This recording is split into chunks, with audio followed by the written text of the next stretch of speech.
काम करा करा के थक गए। कभी गाड़ी ऐसे होती है, कभी ऐसे होती है, तो सवारी को भी बड़ा रिस्क है। तो क्या कर सकते हैं हम इसमें, कोई हमारी सुनता ही नहीं है। कितने अरसा से यही ये 5 साल हो गए इसको ऐसे ही है। ऐसे ही? हाँ, स्ट्राइक भी करते हैं, कुछ भी करते हैं, बोलते हैं जी बनाएंगे, बोलता कुछ है ही नहीं कोई। तो कितनी बार आपने इस बारे में मुतलका महकमा से बात की है? 4-5 बार स्ट्राइक हुई है। अच्छा। बस बोलते हैं 10 दिन में हो जाएगा, शुरू हो जाएगा काम, आता कोई है ही नहीं है। अच्छा। हाँ, तो कितना डर रहता है एक्सीडेंट्स का? बहुत डर लगता है। अच्छा।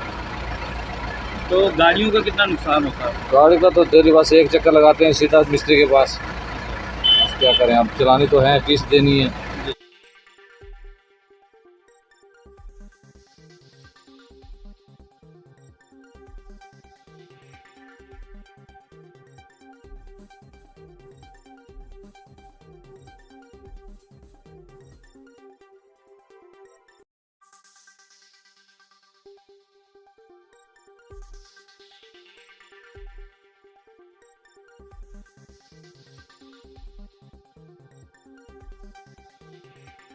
दनहोर गांव की तरफ जाने वाली ये सड़क जो है ये इसलिए अहम है क्योंकि ये तकरीबन 10 गांव को हेडक्वार्टर से जोड़ने के साथ साथ बाबा गुलाम शाह बादशाह यूनिवर्सिटी को भी हेडक्वार्टर से जोड़ती है।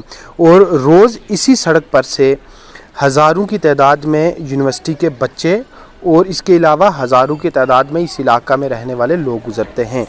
लेकिन पिछले तकरीबन 6 सालों से इस सड़क की हालत कुछ इसी तरह से खस्ता है और लोगों का ये कहना है कि इन्होंने कई बार इस सड़क की इस खस्ता हालत को लेकर एहतजाज किए, प्रदर्शन किए, लेकिन उनकी कोई सुनने वाला नहीं है। और इस सड़क पर पड़े हुए ये बड़े बड़े गड्ढे आए दिन सड़क हादसात को, दुर्घटनाओं को दावत देते हैं, लेकिन जो सरकारी महकमा है उसकी तरफ से कोई भी कार्रवाई नहीं की जा रही इस सड़क को ठीक करने के लिए। और तकरीबन 7 किलोमीटर की ये सड़क राजौरी शहर से बाबा गुलाम शाह बादशाह यूनिवर्सिटी तक जाने वाली की हालत इतनी खस्ता है कि लोग बेहद परेशान हैं।